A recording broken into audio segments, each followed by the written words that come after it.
314. 314 is Wes Craven. Oh, interesting. That is interesting, isn't it? Yeah. Yeah, just check the cast for this. I think this may. I think this is one be of the ones where the list of people who were on it includes everyone.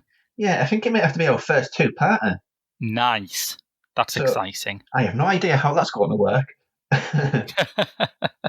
But yeah, I like Wes Craven. I'm one of the odd ducks. I came of horror age around the time when Scream was just the big hot thing. Yeah. But I never really liked it. Yeah. No, I never really got into Scream either, I must say. He was one of those directors who was always more interesting when his back was against the wall a bit, when he wasn't particularly bankable, when he was having trouble getting stuff off the ground. For some reason, that always brought out the best in him, I thought. Hello, my name is Rob Simpson, and welcome to Director Uncut.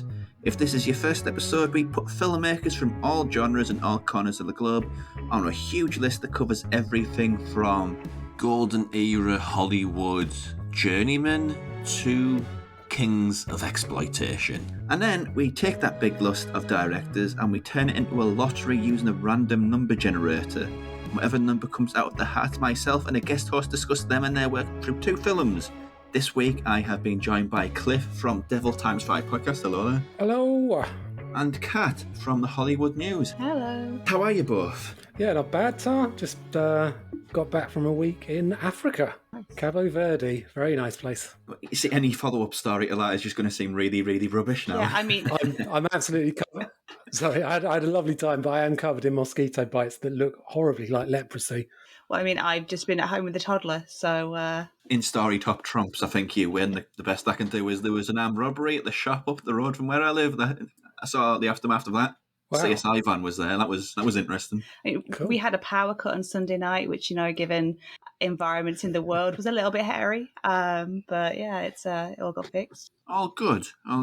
This week, it's the first ever in the run of the podcast. It's our first two-parter. Wes Craven is the lucky recipient. In this episode, we're going to be doing, I guess we'd call them two outliers. We're doing Cursed and is, I guess, Breakout in a way of speaking anyway. Last House on the Left from 1972. But before we get to either of those, Wes Craven, what's our expertise when we do first hear about him?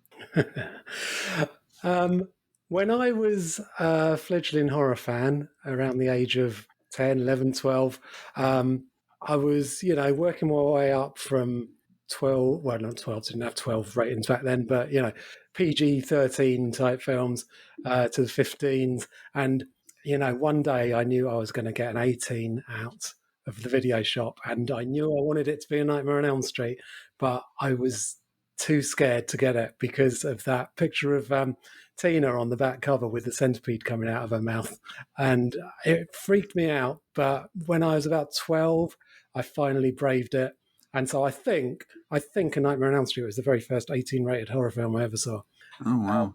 And yeah, I mean, like I said on the Larry Cohen episode, there are these, American horror directors like Romero, Craven, Carpenter, Hooper, who are just like lauded and they're kind of seen as unimpeachable. I don't think that. I think that each of those directors has made one or two really good films, and the rest of their filmography tends to be quite mediocre.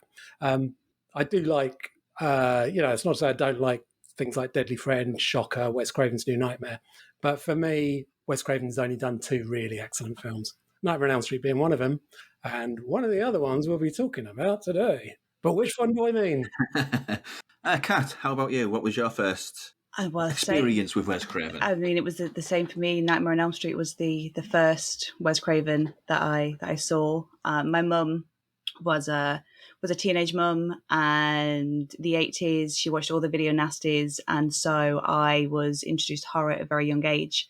So I was always very familiar with the horror landscape, and yeah, as soon as I was not old enough, but as soon as I was, in the two digits, I was sat in front of A Nightmare on Elm Street, and it's one of the only horror films that has scared me. Like I genuinely didn't sleep properly because, you know, it's the boogeyman that can get you in your sleep. That's just terrifying. There's no way that you can stop it.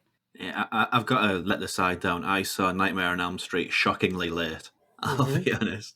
About 2 or 3 years ago, actually, that late. But you're going to say 2 or 3 nights ago? No. As for me and Craven, I came of horror age around the mid-90s, which was probably the worst time to come of horror age, really, because, let's be honest, the mid-90s for horror was poor. Yeah, definitely. Really. So my first real experience of seeing what horror could be was Scream. Yeah, Scream got a lot of 90s kids into horror. Yeah, whereas, I mean, I consider myself a 90s kid, but as far as horror goes, very much 80s. That's when I got into it. It was a weird experience, though, because I'm seeing the sort of postmodern reflexive slasher before I've seen any actual normal down-the-line slashers. So I think that's kind of why I don't like it, really, Scream. It's an unpopular opinion, I know, but yeah. No, I mean, the reason I don't like Scream is because I can't stand those 3 lead characters who somehow survive every single installment, which annoys the piss out of me. It's supposed to be horror films. I don't want to see Courtney Cox and David Arquette again. Well, no, I can't do that, can I? I can't spoil a new one. That would be awful of me. Okay, so, right, which one do you want to do first? Because Cursed is one of his latter movies. I don't think he had many more after that. I think it was mainly just Scream 4, maybe, something else that I'm forgetting. Or the other end of the spectrum, which is one of his earlier films, Last House on the Left, 1972. So which one do you want to tackle first? He actually did 3 after Cursed. Red Eye, My Soul's Take, and Scream 4. Totally forgot about Red Eye, yeah. I don't mind which one to tackle first. I've got more to say about Last House on the Left, probably. And so, Kat, it's your first episode. You get the pick. Well, I mean, I think it's like film 1 versus film 17. So I guess do we start at the beginning and see how horribly wrong he ended up? Marie and her friend. I feel like a woman for the first time in my life. 2 girls from the suburbs going to the city to have a good time. Oh, this is my roommate, Sam. Hi, girls. This is my sister, Martha. Martha, these girls, want to buy some grass. 4 killers on the loose, also looking for a good time. And the road leads to nowhere. They meet in the last house on the left. What began as a birthday party ends as a nightmare. Cliff, you seem like you were leaning into having a lot to say about this. So what was this one about? What's it about? Right, so it's as any reader of academia on horror would know, it's a remake of Ingmar Bergman's The Virgin Spring. Apparently, although, you know, when I watched The Virgin Spring as a teenager to find out how close a remake it is, I was kind of disappointed and bored by it. A girl called Mary is, it's the eve of her 17th birthday. She's going to a concert by the sort of hippie band Bloodlust, I think they're called, with her friend Phyllis, who, slightly to her parents' consternation, although her parents seem that they're quite happy to use the excuse of her being out in the house to have a sexy evening in, during which they talk about almost nothing except their daughter. Well, it's very strange, that, isn't it? Anyway, also, there's a gang of 4 hoodlums, quite nasty ones, murderers, drug dealers, a junkie, and they are on the run. They're fugitives. Unfortunately, Mary and Phyllis encounter them. They immediately get abducted. Krug's gang drives them in, of all the infinite different directions in 50 miles from the city, he could drive them. He drops them off, or their car breaks down, to be honest, immediately outside Mary's house. What are the chances? Yeah. There's contrivance and there's contrivance. That's just the level there. So Mary thinks she's got a chance of getting home to safety, but She and Phyllis are up against it. It's 4 against 2. They pull no punches. They rape, they murder them, and then when the parents realise what's happened, that's right, because Krug's gang takes shelter or are actually invited in to spend the night at Mary's parents' house. And that leads Mary's parents to realise what's been going on, at which point they take revenge. Clumsy revenge. Yes. For a clumsily written film. Kat, what did you think of this one? Well, I mean, I didn't actually sort of watch it until recently. I mean, I'd heard everything about, how it's it's only a movie, it's this really sort of traumatic thing. But I don't know if I've just been tarnished by more modern films. I was expecting to be impacted by it a lot more than I actually was.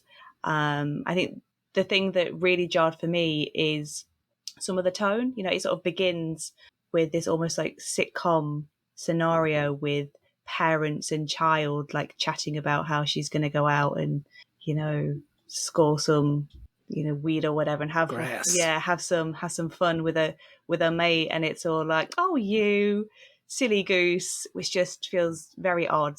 And, then the music as well was a very curious choice to have very light-hearted, jovial banjo music sort of playing over these quite horrific scenes. Written and sung by David Hess, who plays Krug. Exactly. Yeah. Is it really? Wow. Yeah. That's kind of sort of blaxploitation adjacent of Wes Craven there. The music is something though, because I don't know if it's hard to take it seriously, but also, it's hard to take it seriously when there's this gang of rapists. One of the gang is established as raising a kid on drugs so he can control him. Yeah. And to have basically the monkeys scoring that. Weasel and Sadie, Junkie and Dad. All these lyrics are very on the nose. The bit where, what is it? Where after they've raped Mary, and then David Hess sings on the soundtrack, now you're all alone, feeling that nobody wants you. It's a bit much. It's like to the sitcom bit as well. There's no way like that line, tits, what a tits, it sounds like it's something I'd hear in the barracks. Is it channeling like a sitcom there? They're very sitcom-y, sofa-based sitcom couple, aren't they? Family. Yeah. Did remind me a bit of I Love Mallory from Natural Born Killers. A bit less incesty. I'm not sure whether it's very good though, personally speaking. The film itself. Yeah. Right. I've never really understood or been able to fathom whether I like it or not. Because I think it comes with a lot of baggage, a lot of weight. It was a video nasty. It's Wes Craven's first movie. It's got, it's regarded as a grindhouse classic. Now, I've never really understood, is it good or not? Am I enjoying it? I just get annoyed. I get annoyed by those bloody cops, the sheriff and his deputy. And just, do they even realise that guy playing the sheriff, Marshall Anker, like with his face slapping and throwing his hat down and his double takes, does he even know what sort of film he's in? And I realised watching it last night, I'm approaching this all wrong. It's not supposed to be a brutally realistic, intense shocker like, say, the Texas Chainsaw Massacre would be. It predates that. What it's doing, what Wes Craven's doing, is just making exploitative entertainment. So there's comedy, there's titillation, there's shocks, there's music, there's all sorts. It's just, he's throwing everything at it, and you've got to take it as a riot, really. It's a fun film. And watching it, thinking it was a fun film, which clicked with me about, an hour into it last night. I thought, actually, this is brilliant. I think it really works. And it's the first time I've ever watched it and thought, you know what, this really works. That scene where, from what I said about the sheriff and his deputy, that scene with the chicken truck and Ada, toothless Ada, it's very funny. It's, the scene where the gang, minus Junior, who's having a bit of a cold turkey panic attack fit, are sitting around having what looks like Heinz spaghetti out of a tin and meatballs with Mary's parents. And in the background, Junior goes, I'm sorry. And the gang are pretending to be plumbing insurance salesmen. And Weasel says, oh, he's sorry because he lost a big account. National bathtub and sink. It's brilliant. It's funny. And it's, I like it. I like it a lot now. Oh, okay. And how many viewings is this? Oh, I don't know, at least half a dozen over the years, maybe 10, I don't know. Well, that's quite a few. I mean, I've had it on various formats over the years, so you know. Yeah, I'm not sure personally. Kat, you follow that? Because he's made a great case for it. Yeah, I mean, this was my first viewing, and I guess I'd sort of been led down the garden path that it was going to be this, really horrific, traumatic viewing experience, and the comedic elements threw me. So I guess maybe if I was to watch it with that sort of mindset, I might come out of it with a slightly different stance. But I guess in my watching of it, I guess sort of whispers, I think I sort of preferred the remake, because the remake I did find a little bit more scary. But then that's what I was expecting from this one, and it wasn't that. It's an increasingly common opinion, that as well. Alexander Aja remake, is it? Yeah. No. Is that no? That's Hills of Hills of Eyes, Eyes, isn't it? That he remade. I don't really remember much about the remake. I've watched it twice, but I don't remember much about it. Are the villains in it? Because when I was watching it, I was thinking how well costumed the gang are. It's quite sinister that Weasel's wearing that suit, and Krug a nice black shirt, and Sadie like very fashionable and with that big kind of Myra Hindley hair, and then Junior in double denim looking like a total freak. They're very well costumed. I was thinking, if this was made today, then all these villains would be greasy, bearded, wearing wife beaters and truckers' caps. Is that what the villains are like in the remake? I can't remember anything about them. I think Garrett Dillahunt, who's like the crew cut, I think he does have a beard and a trucker hat. I think that's sort of, yeah, I think you might have hit the nail on the head there. Yeah, it's just so obvious, isn't it? They just hanging fruit. Yeah, I mean, yeah. The gang in this, it feels like the crew from The Young Ones. Honestly, it's so disparate. yeah, absolutely, yeah. And I think that kind of works to its favour, really. Oh, absolutely, yeah. I know he probably made this for like 50 pence or something. It's exploitation, so the budgets are notoriously very, very low. It's you can see the budget on screen, can't you? Oh yeah. I mean, the editing is crap, and the script ain't much better. Let's be honest. And the bits that aren't scripted, where the actors have to improvise a bit. There's a bit where Sadie's walking through the woods. She's obviously been told just ad lib, and she goes, "Look at these crazy woods." Brilliant, well done. That was actually, oh wow, that's ad libbing 101 there. Yeah. It's like other little weird bits that pop up throughout it. Like there's a bit before the two girls turn up where they're talking about, oh, this gang needs more women. She's been reading Women's Lib, I think, was the reference to the make. And yeah, it's kind of a weird like MO that the gang have got. I don't quite understand why anything. No. It establishes in a radio report that they killed, it was a reference to Virgin Spring, that I think, they've killed a priest, and I can't remember what else it was, but yeah, in that radio report, it is referencing the Virgin Spring, and from that, sure, right, they're holding up in a flat. So does that make this the sequel to the Virgin Spring rather than a remake? To use the common thing now, it's a requel. Yeah, sure. I guess, but it's just as a gang, I don't know if it makes them more menacing or less menacing that they seem to be just making crap up as they go along. And don't really know what they're doing in any regards. No, I mean, the film doesn't make any sense in kind of psychological terms. It's not realistic. Like I say, it's just a fun ride, and I think you have to take it in that spirit, really. Is it fun, though? I mean, the big notorious... There's enough fun stuff in there. The comedy, it's kind of a calling that maybe Wes Craven never had. He maybe should have tried his hand at a few comedy movies, like outright comedy movies, but stuff which is notorious for good reason, I think, still. Oh, yeah, it's pretty vicious, definitely. Lots of forcing people to do things with a knife to the neck. That stuff doesn't get any easier to watch. So I think kudos to it. A film of this age can still be sort of nasty and nihilistic. Mm. The thing to me that I found more traumatic about the film was the reading afterwards, and how, the guy playing David Hess was allowed to go. He was allowed to go method, and the Sandra Peabody was genuinely terrified for her life because Wes just went, yeah, sure, intimidate her. So I think for me, it's doing the reading afterwards that's made the film take on this other veil. I mean, the guy who plays Weasel, he sort of denounced any involvement in the film.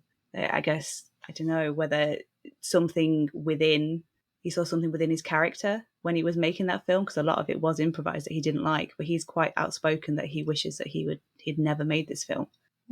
That puts a considerably different spin on it, doesn't it? The actors were given that much freedom, and that's where they went.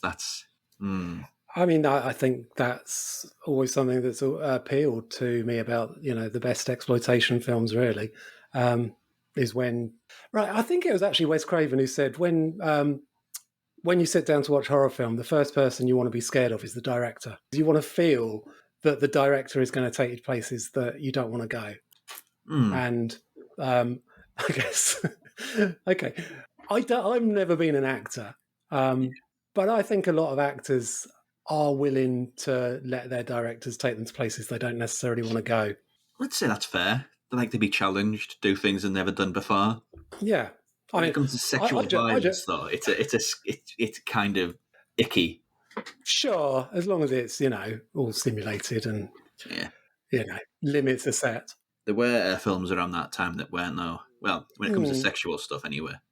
Yeah, it was. So like Last Tango, that kind of thing. Yeah. But then you look at something like I Spit on Your Grave, and Camille Keaton's, still hugely proud of what she did in that film, just, that going through that ordeal. I don't know. I mean, I'm not an actor. Yeah. But I'd like to think that if I was, I'd be happy to push myself. This is a movie which is still credited as a classic. So there's a line which these movies have dabbled in trying to be extreme and trying to talk about the human condition and trying to talk about the limits that people will withstand before breaking. And as horrible as it is, David Hess going method, I think there's movies which have been really, they're rightfully forgotten about. Well, have you ever seen House on the Edge of the Park? Heard of. David Hess plays a similar kind of character in that. He and Giovanni Lombardo Radice play a pair of brothers, or best friends, whatever they are, who terrorise the sort of kind of yuppies at a house party. And he's just as nasty in that, if not more so. But apparently he was a lovely guy. Very lovely guy, apparently. And... just liked his folk music, and playing bastards. I don't know how to follow that. So there's a couple of Italian rip-offs, well, at least a couple. House on the Edge of the Park being one, another one being Night Train Murders, a.k.a. Don't Travel on Late Night Trains, a.k.a. Second House on the Left. Both of which I think are superior to Last House on the Left, although, that comes with the proviso that I do have now this revised opinion of Last House.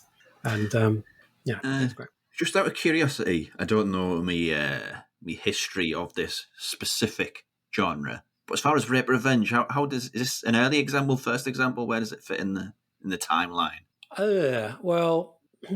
Thing is, I wouldn't say it's necessarily rape revenge because it's not the rape victim doing the revenge. It's her parents. Yeah. So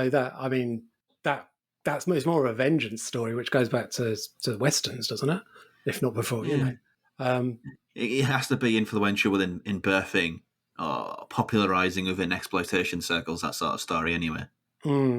Yeah. I mean, it's clearly one of the earliest in the horror genre. Back to that music, though. I don't really know how to process it. You're saying it's like a piece of entertainment, but the lines are so blurred. He has the monkeys playing over like scenes of torture, essentially. I just can't. I can't wrap my head around it. I really can't. I hope Kath, can you do a better job of it with me? I mean, I don't really know. I mean, I guess I'm not necessarily a fan of the monkeys, so maybe Wes Craven wasn't particularly a fan of the monkeys, and that was like torture for him as an oral torture to go with the visual one. I'm not quite sure. Yeah, because it does kind of it makes you uneasy, but I don't think in the way that it really, or maybe in the way he's intending. I'm not sure. Well, there's a long tradition of horror films scoring brutal moments with kind of upbeat music or pretty sounding music. Again, maybe this was one of the earliest examples, but again, House on the Edge of the Park does it. There's this really Ritz Ortolani wrote loads of great music for House on the Edge of the Park. There's this really beautiful ballad goes sweetly, oh sweetly during the opening rape scene. And of course, Ortolani did that several times, most famously, of course, in Cannibal Holocaust. Yeah. And there's also a history of slashers using disco music, which I've always found quite weird, honestly. But I think it works better there than it does here. But maybe that's just my taste in music. I'm not sure. My taste in music changes, where it gets a lot broader when it comes to films and musicals. I can take a lot more of the styles and genres that I wouldn't normally listen to in my normal life when it's in the service of a film. Yeah. So I guess wrapping up on Last House on the Left, have we got anything that we want anything left to say about it? Is it a classic? Is it worth its place in the horror pantheon, for one? I mean, I think it's definitely interesting to watch in terms of Wes Craven's career. I think he learned a lot of things on this film. Obviously, it paved a way for Hills of Eyes and The People Under the Stairs and stuff that came just after. So it's interesting from that point of view. And I guess in a way you could argue that Krug is almost a prototype Freddy. I mean, they share half a name. They both like blades. They like to tease and torment their victim with sort of like cruel one-liners. So, I mean, I know that Freddy is based on a bully that Wes had. So maybe even before he sat down to pen Freddy, there was some elements that he sort of pumped into this. So I think when you watch it amongst his other body of work, I think it is nice to see how his journey went from that into other things. I was just wondering how Mary's parents discuss how they killed the gang members the next morning. So, like, it is an odd choice. John goes, well, Krug convinced his son to shoot himself, and then I killed Krug with our chainsaw. And Estelle would say, I slashed the girl's throat and she fell into the pool. And then her husband would say, what about the old guy, Weasel?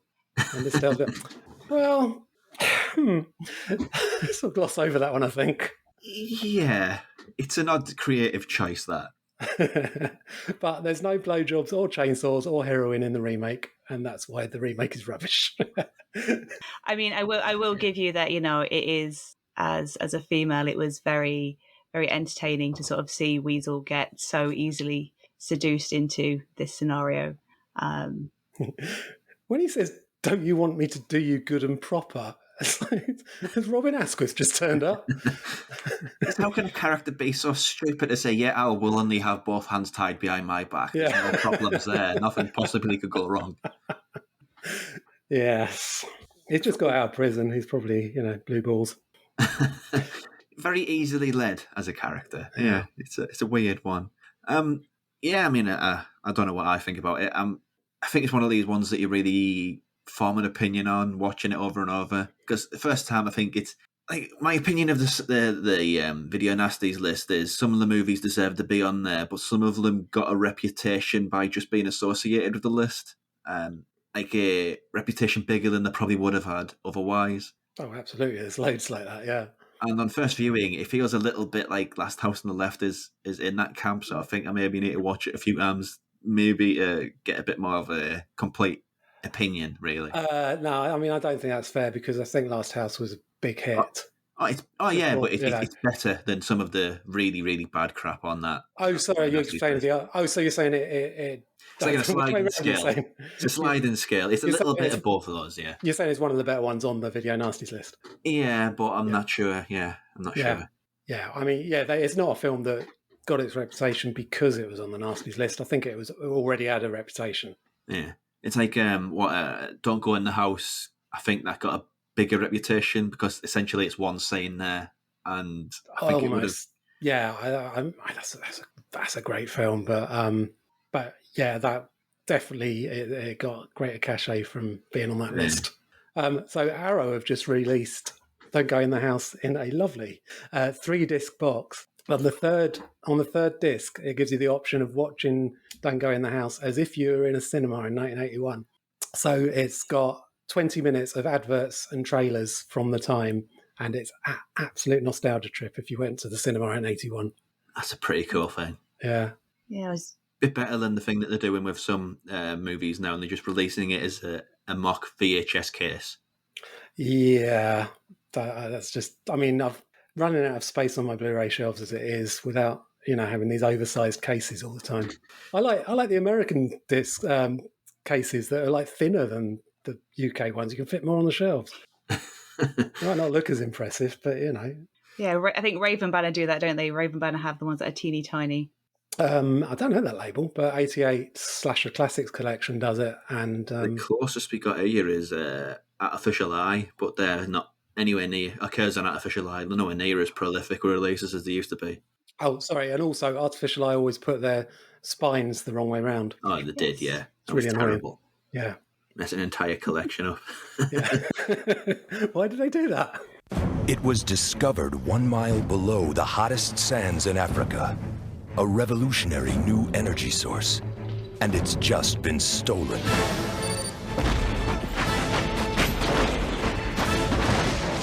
Can you imagine an ordinary machine gun with the destructive force of a ballistic missile? We've got only one chance to get it back. And only one man who can handle the mission. Taking a step away from Cliff and Kat for a moment to pick what's going to be happening on the next Patreon episode. And this segment was recorded with Aidan. But before we look at what's happening in the next episode, if you've liked what you've heard so far, please do consider subscribing wherever you get your podcasts from. And if you have a few minutes to spare, give Directors Uncut a rating or review on Apple Podcasts, preferably a 5 stars. And new on Spotify is the ability to give a show a rating of just a star rating out of 5. If you haven't got the ability to do either of those, sharing is caring. Share it out on social media, whether you're writing a review on Apple Podcasts or giving us a star rating on Spotify or sharing it on Instagram or Twitter. Whatever way you fancy, it'll get more eyes and ears on the podcast. So let's jump to whoever we're doing next, shall we? Okay then, so 408 directors, generator number now, and it's director number 96. 96. 96, where are we? Oh, Jackie Chan. Wow, okay. Talk about left turns. That is something. Oh, right, yeah, because we could do a whole manner of things. I know, didn't he direct some of the Project A films as well? Hang on, I need to have... He's done more than you think. I mean, the famous one, which I will always state, it's probably one of the greatest action movies of all time, but Police Story is one of his. Police Story is such a great film. If you don't like that, I think you just don't enjoy cinema because it's just wild. But yeah, I mean, I'll be honest. I think Jackie Chan in the 70s and 80s is far better than anything else he ever did. But let's see, director. I mean, I will be honest, I do have a soft spot for his American stuff. I mean, I don't think they're like the grandest say the Hong Kong stuff, but they're still entertaining. Oh yeah, I mean, he's always entertaining. Yeah. Let's see. Oh, Legend of the Drunken Master. That's a good one. Police Story. Yeah, Project A, like you said, he did both of those. Young Master. Oh, he did both of those. Young Master, Dragon Lord. It'll be an interesting episode, that one, I think. Very, very interesting. Yeah, Armour of God. There's a lot of stuff to pick there. I mean, he died in Armour of God, but then again, Jackie Chan nearly died in every movie he's ever made. Yeah, I don't know how that guy does it. It's just an incredible stuntsman. Oh, yeah. That's quite a left turn, I think, from, I guess we could call Lee Chang-dong a sort of a Korean social realist. I guess so, yeah. I mean, not on the same level as, say, like a Ken Loach social realist, because obviously completely different countries, different social structures, different, societal issues, so you can't really say that without having a straight face. But at the same time, yeah, effectively, a lot of melodramatic fashion. Again, not to his detriment, it's just the way he is. Oh, really. yeah. And from that to Jackie Chan. Yes. There's my vein. Inject me there. Billy, watch out!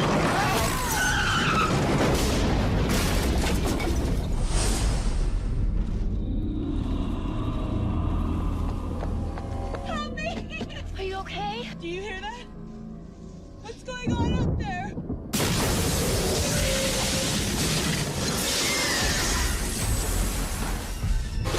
Ever since the other night, things are happening. Things I can't explain.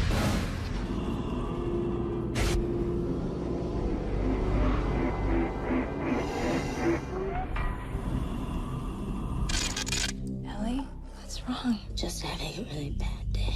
Can I help?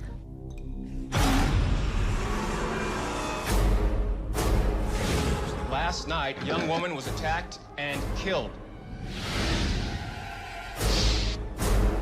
Hey, buddy, you okay?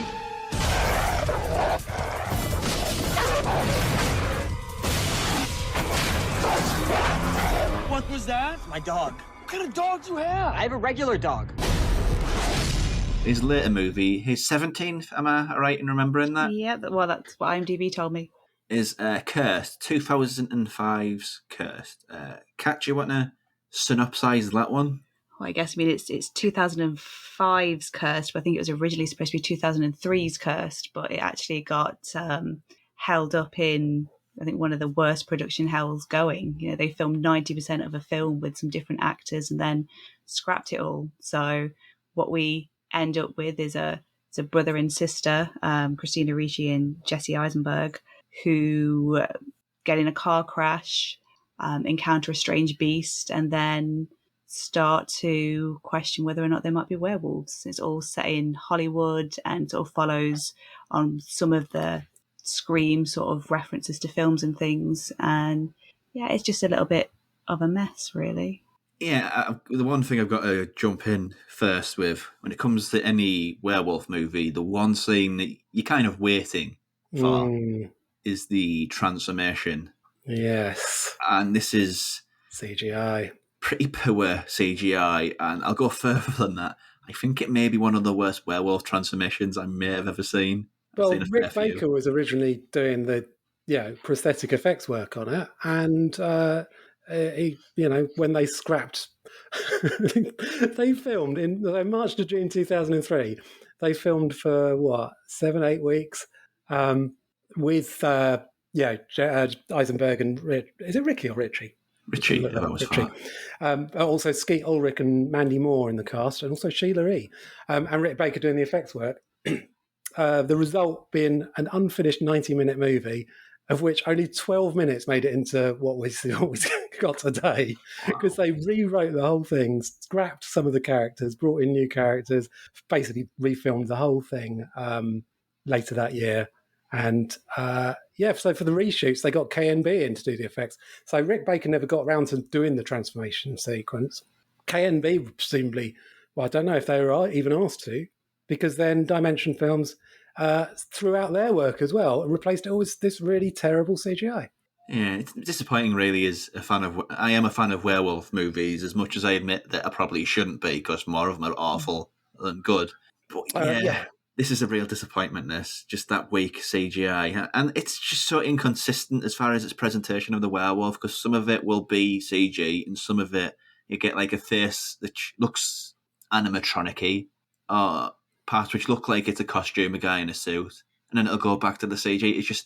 It reminds me, I can't remember what it's called. I think it was, what was it called? An Australian movie called Raw or something, about a giant alligator, was it? Rogue? No, it was quite recent, the last few years. Black Water, is it? I can't remember. You're thinking of Rogue, I think. I'll remember it, but yeah, it's like it had amazing effects on this monster, but only when it stood still. It looked beautiful when it stood still. Ask it to move an inch of away, and oh no! And this Cursed is exactly the same. Yeah, I had not seen this before, and I was watching it on the plane. I was watching it on the plane home from a holiday because, like, the in-flight entertainment on TUI Airways under the classic movies section, they've got Scoob, the Scooby-Doo film. So, the selection of films on the plane weren't very good. So I watched Cursed. And because I was on the plane, I couldn't look up any information about it on my phone while I was watching it. No distractions at all. Had to watch it all in one. Had to concentrate on the bloody film. I had no idea I was watching something from 2005. It felt 1995 to me. Part of the reason being how bad the CGI is, but also it's just got that real sort of Scream style to it. It's just it's all teenage and I forgot the right name. Kevin Williamson. He was the producer for Scream. Yeah, he's involved here too. So the connection is there. Yeah, Kevin Williamson wrote them both. And the only thing that threw me a bit was that maybe hang on, maybe it's 2005. Is I'm not aware of Jesse Eisenberg having been a thing since back that long. But yeah, I was very surprised to find out it was as recent as 2005. As recent, I'm so old. Yeah, it's not terrible. I enjoyed it at first, to be honest. I thought the first half of it, I should say, is perfectly enjoyable. Sort of rubbish teen soap opera fare. It's basically once the werewolves start showing their faces that it just it's shit. And I mean, I was going to check how long that fade to black at the end of the elevator scene is, where you hear the girl being attacked, but you don't see anything because you just get a black screen, which was obviously part of the cutting it down to a PG-13. And what a shame! What a tragedy to not see the end of that scene. It's a really well staged scene, I thought. Yeah, it's all right. Yeah, apart from the bloody animation.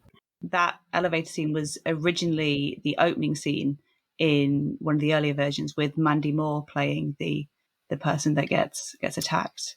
So I guess that's probably why it feels stronger, because it was going to open a film and I guess capture the attention. But yeah, here having it sort of just peter out. Whereas instead, in this version, the film opens with a performance by Bowling for Soup. It's the Bro era of horror, isn't it? Where everything was scored by like a rock soundtrack or a new metal soundtrack. It's very much that. And I'll be honest, I didn't think Wes Craven was going to do that. I didn't think Wes Craven was going to be one of those guys. Well, I think he kind of had his hand forced. I think he was originally going to be making Pulse, and then the Weinsteins pulled it and said, "We want you to make this. Don't worry, we'll give you like double the money for it." And what he thought was going to be a short project ended up taking a few years. I mean, I think the editor was hired for like 2 months and then ended up being on the film for 19 months, which is a long time with a film. That's incredibly long shoot for anything. I think you probably get most of Lord of the Rings done in that one. I prefer Cursed. but everything you say about it, I still kind of like it. It's one of those movies where you really should know better. It's not particularly good, but it's still fun. Yeah, I just got bored of the bad everything in the second half. It reminds me of one a werewolf movie, Silver Bullet, I think it was, where the movie is better than the werewolf stuff in it. Yeah, absolutely. I don't remember anything about the werewolves in Silver Bullet. But the stuff on the sides, remember all of it? Yeah, I do remember that with Corey Haim in his wheelchair and all that kind of stuff, yeah. But Kat, besides the production problems, what did you think of it, Kat? Well, I first watched it back in the day when it was released to rent. I used to work in Blockbusters, so it came in the shelf. I had 10 free rentals a week, so I would watch everything that came into the place. And I was a teenager around the time of Scream, and I know what you did last summer, so it was Wes Craven, it was Kevin Williamson. So I thought, yeah, this is for me. But I do remember being very disappointed.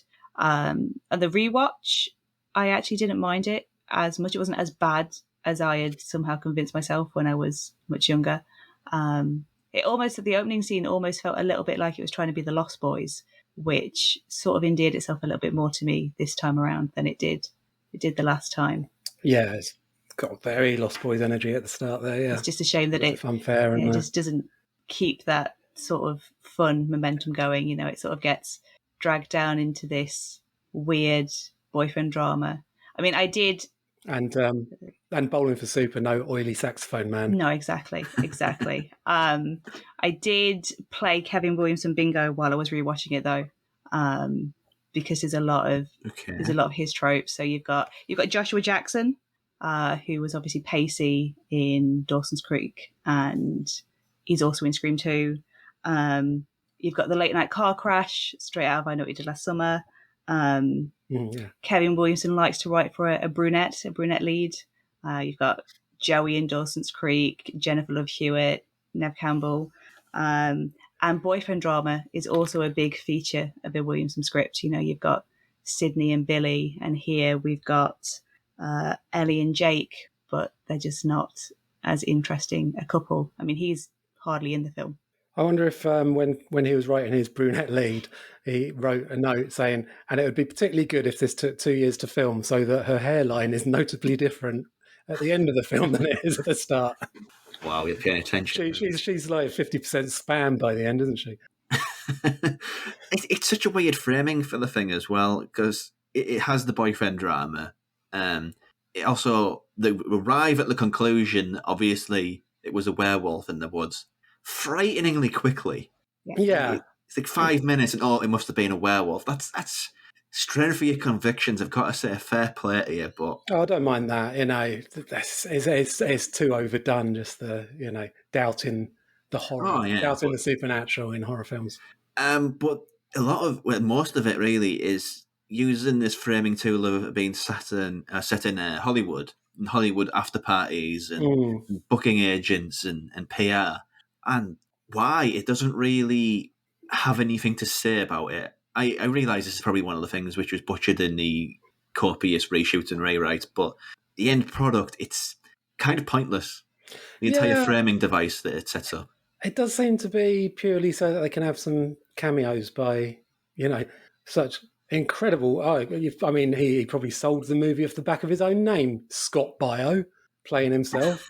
Of all the cameos as well, it's bizarre because honestly, the actual cast is much more impressive than any cameo they could have get at the time. Really, looking at it out of context, I can't remember his name. He's Parks and Rec. He's got a tash. His name always escapes me. Is it Nick Offerman? Yeah, Nick Offerman. He's in it, There we go. It's like a cameo. It's a cameo for him. I think he's like a policeman or an ambulance driver, and he's just around the sides as well. It's him from that thing.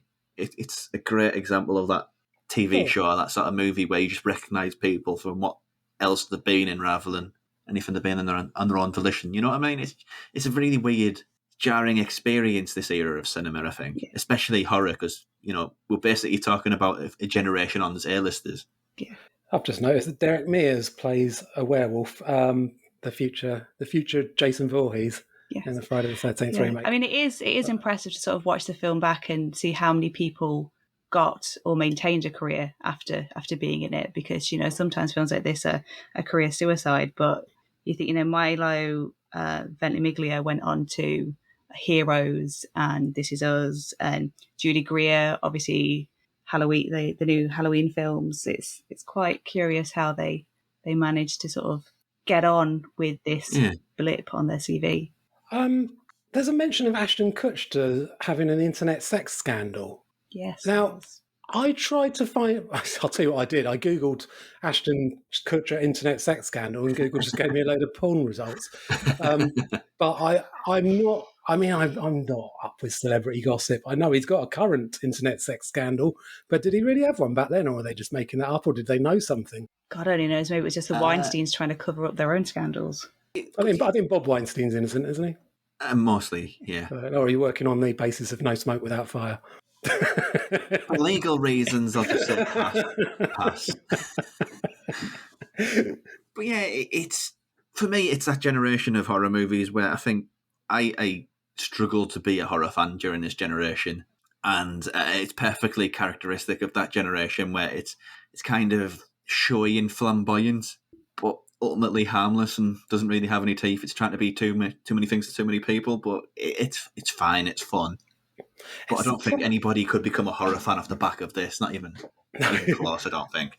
It's surprisingly sloppy as well. Like there's, that scene where it's actually a dream sequence, But Christina Ricci is standing at her front door, and from the shot of her from the front, her wind's all blowing, her hair's all blowing in the wind, and then when you get the reverse shot, the back of her head, absolutely straight, no movement in her hair at all. It cuts between those two shots a few times. What the fuck's going on? And that bit where Jesse Eisenberg wakes up, that bit was totally, it so wants to be an American Werewolf in London at times, doesn't it? That bit where he wakes up naked in his front garden and then, jumps up the wall through the window. And the stunt double doesn't look anything like him. It's just a weird thing as well. It got a bit later on where werewolves can climb on the underside of ceilings now. I missed that bit of the entirety of werewolf, fiction and history. Did you pick up on the fact that it's very important that Jesse Eisenberg's character as a hero, is A, not gay? That's very important that he's not gay. And B, he only becomes sexually alluring once he's straightened out his kind of Jewish curly hair. It's really dodgy. There's that era of romantic comedy, isn't it? Where they have the girl with glasses and suddenly they take the glasses off and then straighten her hair and, oh my God, she's a stone cold stunner. It's very much that era of Hollywood writing, isn't it? Yeah, totally. Yeah. She's All That, I think, or something it was called. I can't remember. I'm not big on this sort of the thing. But yeah. And the other thing that made me think it was a 90s film when I was watching it is the whole concept of doing a werewolf curse as a sexually transmitted disease, which is so 90s. It's kind of been played out as well by vampires. Yeah, totally. Yeah. It does some interesting things, though, it dances around interesting things with the werewolf, like the pentagram on the hands is sort of a sign. It's a very obvious sign. Doesn't really... it's a bit of a giveaway, but doesn't really do anything with it. I told you they're mosquito bites. I think the worst thing you can say about it is it kind of makes you sad that Wes Craven didn't get to make the werewolf movie that he wanted to, and I'm assuming it's producers because it's always bloody producers. Yeah, screwed it up for him. Definitely, yeah. But I mean, it would have been a very, very different film. Who knows if the original script was any better? But just having Rick Baker on board would have made it better, I'm sure. Yeah, because it's like the first draft of Day of the Dead? Yeah, Day of the Dead was vastly different to the one that he produced. It's talking about Romero now. Yeah, was it Day? One in the bunker. Yeah. No, absolutely. Yeah. Romero wanted to make basically a war movie about zombies, but the budget just wouldn't stretch to that. So he kind of so he did a war movie, but set entirely in a bunker. So without the big scale, attack sequences or anything. And then come Land of the Dead, he was able to pick up some ideas from his original Day of the Dead concept. Yeah. Go with that. So, any closing thoughts on Cursed? Where's the gore? I want gore in my horror films. Fair. It's got some scratches. I mean, that's as close as it gets. Some bloody scratches. Yeah. Yeah. I mean, yeah. I like how again we've got a character learning everything that they can from a comic. Again, it's Jimmy, like Sam in the Lost Boys is reading a werewolf comic because everyone knows that comics are law and that we should follow everything that they say. So yeah, it was a nice little nod back to the Lost Boys. But yeah, I think a lot of the film is just, it would be interesting to see what could have been, because the footage exists, but it just doesn't have an ending, I think. So, maybe one day we'll get a release that has some more of the other cuts so we can see what might have been. And be fair, he does also use internetsearch.com to do his research. Yes. Good old internetsearch.com. It's still less transparent than when they've got a Microsoft deal and they use Bing. I mean, who uses Bing, really? I'm an IT engineer. A lot of people use Bing because it's the default and they don't know how to change it. Oh, well, I'm wrong on that one now. But anything else on Cursed from either of you? Are we all? I think it was his 22nd film, not his 17th. That's probably only if you count his TV movies and his porno. And I watched that in preparation for this as well. And it's quite good. Well, it's like 70s era, wasn't it, where they were taking it seriously as an artistic movement, rather than salacious, sleazy. Nonsense. It's not very erotic. It's one of those disturbing ones. So that kind of segues nicely into just. I know we can't make an opinion off the back of these two movies because that's a really awkward conclusion you'd have to come to as the guy who made both of these movies. What is he like? So I guess I'm going to have to lean on your experience of Wes Craven as a whole. So as a director, what are our thoughts? What are our opinions on him? I mean, I've not seen all of his stuff. I definitely haven't gone this far back into his porn career. But I think like a lot of horror directors, you were saying at the start, he has been sort of lauded as this perfection, horror perfection personified. And I think Cursed especially proved that wasn't always the case. And you maybe just had the 2 or 3 really good things. And maybe it would have been nice to see him do some more stuff, because I mean he directed Meryl Streep to an Oscar, so he definitely had a career outside of horror, but I guess no one wanted to give him that chance, which is a shame. I think it's true. Just to build on that, I think it's just true of all those directors who survived the 70s. Their critical reception's kind of bloated, and this phrase that gets bandied about masters of horror, I don't think there is any, honestly. Well, I think there are, but I don't think. Well, I don't think not on the Wes American Craven's continent, anyway. Yeah, I don't think Wes Craven's body of work is strong enough for. I mean, he's certainly, he was certainly obsessed with horror. It's pretty much all he ever made. But he's, for me, it's Nightmare on Elm Street, it's Last House on the Left, and that's about it. I like I said, I like Wes Craven's New Nightmare, Shocker, well enough. The original Scream, well enough, I suppose. But but everything else apart from the Fireworks Woman, his porno, is kind of veering towards mediocre. That's a pity, because the two that I really love, and I know I'm kind of swinging against the fences here, is People Under the Stairs and Serpent and the Rainbow, which just as outliers. I think I understand why people don't like him, but at the same time, I like the risks that he's taken there. To be fair, I haven't watched either of those since I was a kid, so I do need to revisit them. Yeah. But it's not the most positive episode on Wes Craven, I believe. So any saving graces? So when he was good, then what do you think of him when he was good? Nightmare on Elm Street is fucking banging. It's amazing. it's one of the best horror films of the 80s. It's one of the best films of the 80s. It's iconic, and he just really struck gold with that one. And I don't think anyone could argue that Nightmare on Elm Street isn't an absolute, masterpiece. Yeah, as an effects movie as well. There's bits in there where it's just, how did he do that, and where did that imagination come from? Yeah. There's still theories about what he did to Johnny Depp.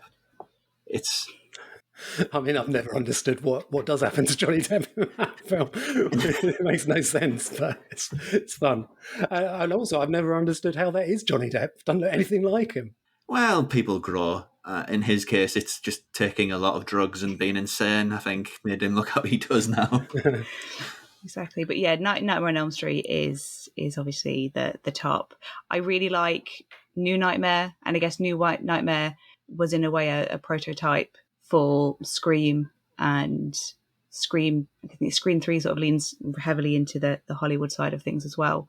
I think for me personally, it would be Nightmare, New Nightmare, and maybe Scream. I kind of feel with Scream, I've watched it too many times.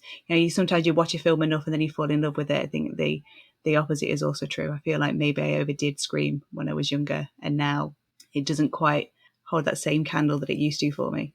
Yeah, that makes sense. I mean, imagine we've all got movies like that. I just don't think Scream's aged that well. It was certainly refreshing when it came out, but I think it looks a bit.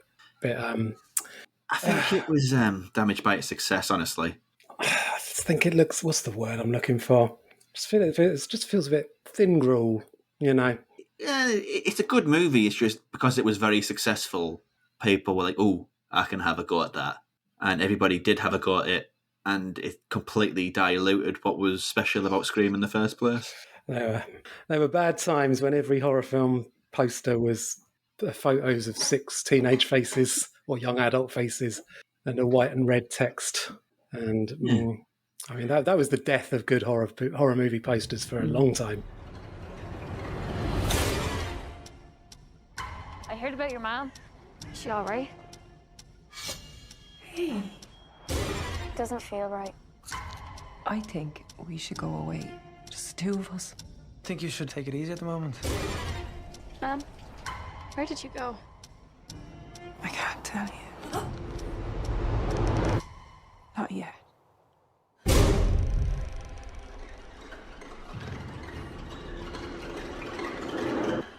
So, to close the show out, other things that we've been watching away from the featured director, anything that you want to bring up and talk about for a few minutes? Thinking about what I'm allowed to talk about. I'm covering Glasgow at the moment, so I think although technically by the time this goes out, I've been watching Glasgow Fright Fest films. There's a couple of good Irish horrors that are screening. You Are Not My Mother being one of them. I really hope that's about cats later. I mean, that is the one problem. I'm not sure how big EastEnders is in Ireland, but I'm not necessarily sure if the director is aware that everybody, when you hear that title that is familiar with EastEnders, is going, "Yes, I am." Yes, I am. So yeah, but get past the title. It's a really cool sort of like Irish folklore. It's kind of a little bit. It's a folklore that's not set in a house in the woods. It's set in a council estate in South Dublin, and it's got some nice sort of Candyman vibes as it tells a sort of a changeling story. So that one's really good. But in terms of films at the cinema, I guess I'm just waiting for the Batman. I'll jump in, and this is probably going to be controversial. I don't know, but Hellbender, that's new on Shudder. Yeah, I saw that at the Soho Horror Festival last November. Yeah, I caught it at Fantasia. I'm not sure I'm a fan of it. There's aspects that I very, very much do approve of. The aesthetic that they have this sort of running motif of they touch this book and they have this sort of psychedelic visionscape. Yeah. Absolutely stunning. The imagination behind it is stunning. The actor, the Addams Family, which is a very hard thing to say without following it with diddly-do and clicking. But yeah, other than it looks it's shot beautifully. Those scenes are great. The acting is great. The little musical interludes are fun, but it doesn't really have a point as a story. See, yeah, I'd agree, but I like it. See, I like it because of the aesthetic. I really like it, and I think for me, watching it as a mother, I think I connected to it in a way that other people aren't necessarily, because you've got Izzy, the daughter, and then you've got Mother. She is she's a nameless mother, and the whole thing with a Hellbender is when they come into age, they have to take over from the existing Hellbender, and I just found a lot of sort of maternal issues sort of were randomly thrown up in me when I was watching it about my daughter replacing me. And since I've become a mother, I've almost lost some of my identity. I mean, to my preschool, to my daughter's preschool, I'm literally known as Aurora's mother. That they don't know my name. I'm just her mum. And I kind of connected in with the mother more than Izzy, and these fears of, I guess, of being replaced and losing her identity. So I think it hit me in a different level. But also the music is just amazing. So, and it looks really pretty. Oh yeah, release an LP of that, and I'll be all over it. Yeah, it's fantastic stuff. Cliff, anything that you've caught? It's been all about the horror, hasn't it? I don't know whether to change things by just doing three recent movie releases that are all quite arty. Should I do that? So what have movie been putting out? There's a film called Black Medusa, which is from Tunisia, and it's about a woman who is a serial killer. She's mute, it turns out, kind of by choice, to make herself seem more vulnerable, to make it easier for men to think that they've got the advantage over her when they take her home. But then she kills them in various vicious ways, including one guy that she appears to rape to death with a snooker cue. Despite that, it's it's moody, it's black and white, it's slow, it's one of those films that ends up on Mubi and and on very esoteric lists of the best horror films of the year. I wouldn't go that far. It's fine. It's good. But, It's been compared to Werewolf Home Alone at Night. That one. Yeah. And I mean, it seems a bit too easy to compare it to that, just because of the kind of North African setting and the fact it's in black and white and it's about a woman who kills people. But having just said that, it's really obvious why it's being compared to that. It is kind of similar. I prefer Black Medusa. I think it's better than Girl Walks Home Alone at Night. They also put out a German film called The Human Factor or Human Factors, which is about a couple who run an advertising agency. They go take their family away to their holiday home, and it turns out that their latest client, because they're desperate for money, is a far-right political party, and this seems to cause a few protests aimed at them. Or does it? What's going on?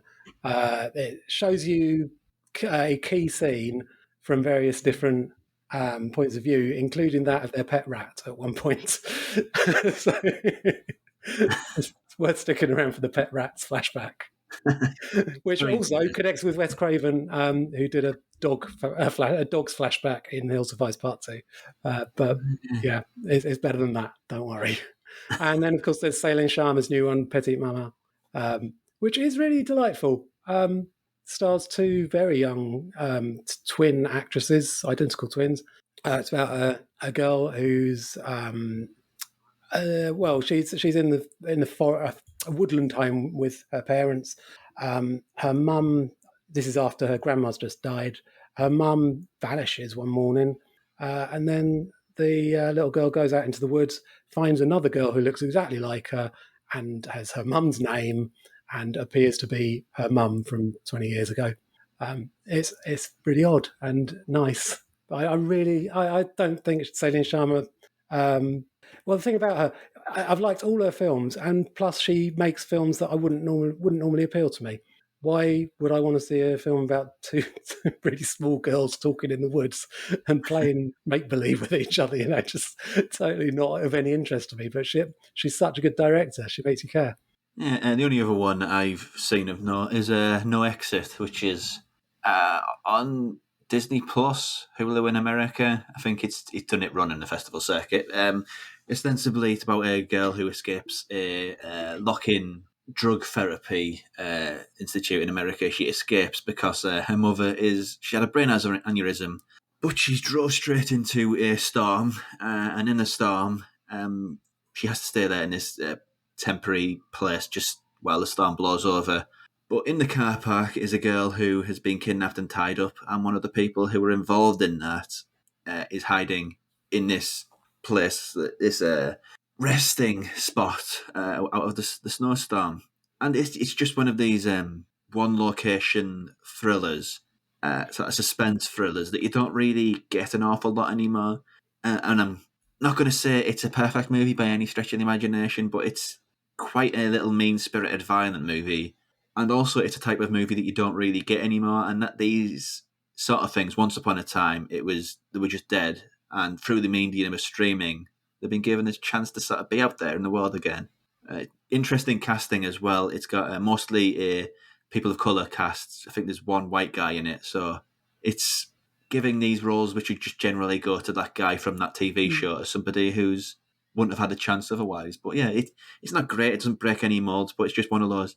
It's a fun 90 minutes. Is it Australian? It's got an Australian director. No, it's not Australian. Okay. I think it's set in Pennsylvania. Okay. Yeah, but it passes the time. Tight little thriller. Not enough of those in the world. Everything has to be 2 hours plus. That's us for another episode. Thanks for sticking with us to the end. If you have any questions or comments on the films we've covered recently or their makers, we'd love to hear from you. You can find me on Twitter and Instagram @_RJSimpson, or email us at directorsuncutpod@gmail.com. That's directorsuncutpod@gmail.com.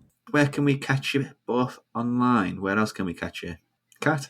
I am on Twitter at Gizmo Shikari, and my writing is on THN, so www.thehollywoodnews.com. Cliff? Devil Times 5 horror podcast, which is Devil X5 on Twitter, and I am Smogo on Twitter, SMOGO. Excellent. So for the next episode, it's going to be Jack Audiard, a cutting from the Patreon archive, and the next Patreon episode, new Patreon episode, is going to be for Jackie Chan. So look forward to that, and we will see you